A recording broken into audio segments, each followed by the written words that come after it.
Lubog sa tubig ang bahagi ng kalsadang yan sa Banga, Aklan. Hindi makadaan ng mga motorista, kaya naipon ang mga sasakyan sa magkabilang bahagi ng National Highway habang inihintay humupa ang tubig. Isang truck ang sumubok tawirin ng kalsada, pero hindi na siya nakaalis sa gitna. Nagtulungan ang mga residente at motorista para maialis doon ang truck. Hinila ang truck gamit ang lubid papunta sa mas ligtas na lugar.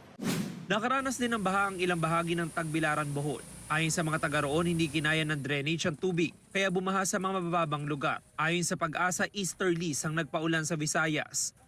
Hanggang dibdib naman ang baha sa Talisayan, Misamis Oriental nitong Sabado. Ayon sa Talisayan Municipal Disaster Risk Reduction and Management Office, alas 3 ng hapon nang biglang bumuhos ang malakas na ulan doon. Mabilis daw tumaas ang tubig. Humupa rin ang tubig makalipas ang ilang oras, kaya't bumalik din agad sa kanilang mga bahay ang mahigit 100 pamilyang lumikas. Localized thunderstorms ang nagpaulan sa Misamis Oriental nitong weekend ayon sa Pag-asa.